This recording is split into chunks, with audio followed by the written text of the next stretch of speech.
मैत्रिणींनो, आज वजन कमी करण्यासाठी रेसिपी पाहतोय। भरपूर भाज्या घालून केलेलं थालीपीठ, पिठाचा वापर न करता बनवलेलं हे थालीपीठ आहे। म्हणजेच काय, भाज्यांचं थालीपीठ। अगदी वेगळी अशी रेसिपी आहे। यूट्यूबवर कोणीही शेअर न केलेली ही रेसिपी आहे। मैत्रिणींनो, चवीला अप्रतिम लागणारं हे थालीपीठ आहे। प्रत्येकाला जमेल असं, पौष्टिक आहे। मुलांच्या डब्यात देऊ शकता, नाश्त्यासाठी बनवू शकता आणि ज्यांना वजन कमी करायचं आहे त्यांनी ही रेसिपी नक्की ट्राय करा। थालीपीठ बनवण्यासाठी भिजवलेले हिरवे मूग घेतलेले आहेत। 5 ते 7 तासासाठी हिरवे मूग भिजवलेले। अर्धी वाटी मूग घेतले तर अर्धी वाटी फुटाणे घ्यायचे आहेत। पौष्टिक आहेत, त्यासाठी हे दोन्ही एकत्रित मिक्स करायचं। मिक्सरच्या भांड्यामध्ये पाणी न घालता बारीक म्हणजे जाडसर असं वाटून घ्यायचं। पाणी घालायचं नाही, कारण आपण थालीपीठ बनवतो। धिरडे बनवायचे असतील तर थोडंसं पाणी त्यामध्ये ॲड करू शकता।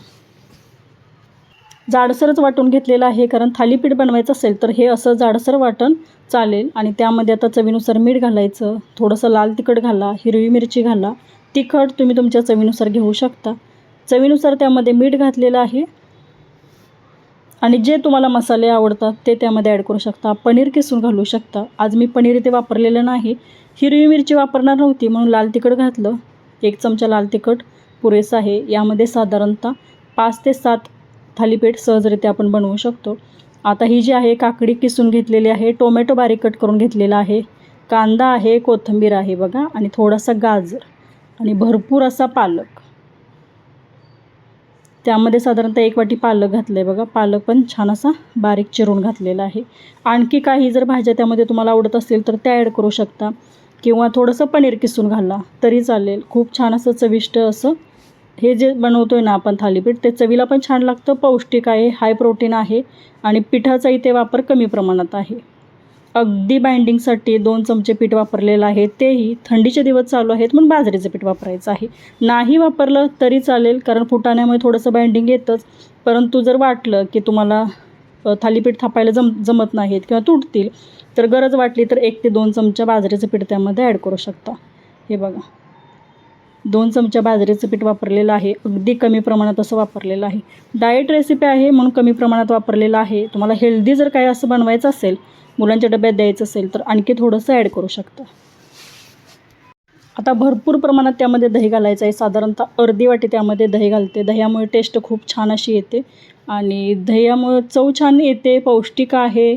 आणि जे असं दह्यासोबत तुम्ही जरी खाल्लं तरी चालेल, आणि ज्यांना दह्यासोबत खायला आवडत नाही त्यांनी यामध्ये दही घाला। दह्यामुळे चव छान येते, कुरकुरीत असे बनतात।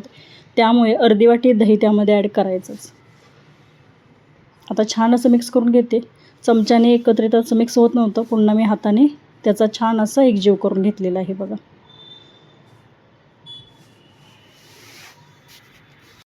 लगेच बनवायला घेतले ना तरी चालेल।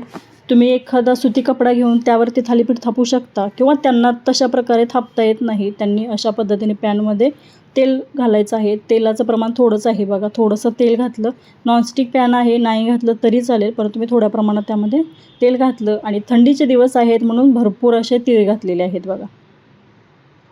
तीळ कसं तेलामध्ये भाजले की छान असे क्रिस्पी लागतात, आणि धपाटे म्हटलं किंवा थालीपीठ म्हटलं की तीळ थोडंसं लावलं की चवीला छान लागतात। आणि हे बघा, अशा पद्धतीने पसरून घेऊ शकता, किंवा हाताने असं एकसारखे पसरून घेऊ शकता। भरपूर भाज्या घातल्यात ना, त्यामुळे जास्त पातळ पसरवता येत नाही, थोडंसं दाटसरच असं पसरून घ्यायचं। आणि लहान मोठ्या आकारामध्ये तुम्हाला जशी जमतील ना तशी बनवून घेऊ शकता।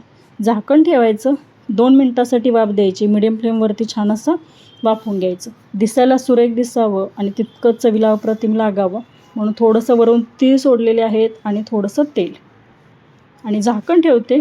छान अशी वाफ देते बघा। 2 मिनटानंतर हे झाकण काढायचं। एका बाजूने भाजलं जाते आणि त्याची बाजू पलटून दोन्ही बाजूनी छान असं खरपूस असं शेकून घ्यायचं बघा। हे बघा, थोडंसं, कारण पिठाचं प्रमाण कमी असलं ना की मनामध्ये थोडंसं भीती पण असते तुटते, कारण थोडंसं तुटण्याची शक्यता असते, परंतु काही हरकत नाही, चवीला जबरदस्त लागतं आहे बघा। आणखी थोडा वेळ भाजून दिलं आणि त्याची बाजूनं मी अलगद अशी पलटून घेतली। हे बघा, किती सुरेख दिसतं आहे बघा, किती छान असं। तितकंच ते चवीला पण छान झालेलं। गरम गरम जर मुलांना दिलं खायला तर असेही खाऊ शकतात, सॉससोबत खाऊ शकतात, दह्यासोबत खाऊ शकतात, चवीला अप्रतिम लागतात। मैत्रिणींनो, कोणीही शेअर न केलेली ही रेसिपी आहे, आणि मैत्रिणींनो, डाएट रेसिपी म्हणा किंवा हेल्दी रेसिपी म्हणा, या पद्धतीने थालीपीठ नक्की बनवा.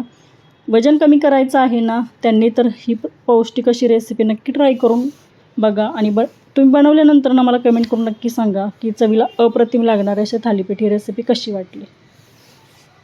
दोन्ही बाजूनी छान असं खरपूस होईपर्यंत भाजलं, तितकं छान असं त्याचा रंग बघा किती सुरेख आला आहे, तितकंच ते चवीला छान असं लागलेलं. भरपूर भाज्या घातलेलं हे थालीपीठ छान शेकून घेते, कारण कमी तेलाचा जर वापर करायचा म्हटलं की मिडियम फ्लेम किंवा लो फ्लेमवरती करून छान भाजून घ्यायचं. आणि भाजल्यानंतर एका प्लेटमध्ये काढून घेते बघा. आणि सर्व थालीपीठ मी अशाच पद्धतीने बनवून घेणार आहे. आणि गरम गरम असं थालीपीठ दह्यासोबत छान लागतं. एखादी भाजी असेल त्यासोबत, उसळ असेल तर त्यासोबत खाऊ शकता. हा व्हिडिओ कसा वाटला मैत्रिणींनो मला नक्की सांगा. आणि तुम्ही जर चॅनलवरती नवीन असाल तर अशाच नवनवीन रेसिपी पाहण्यासाठी किचन क्वीन रेसिपीज या चॅनलला नक्की सबस्क्राईब करा. बघा किती छान असं झालेलं आहे.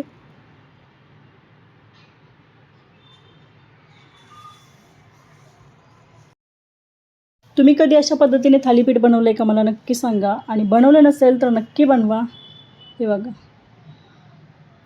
खूप छान असं चविष्ट हे थालीपीठ रेसिपी आवडली असेल तर लाईक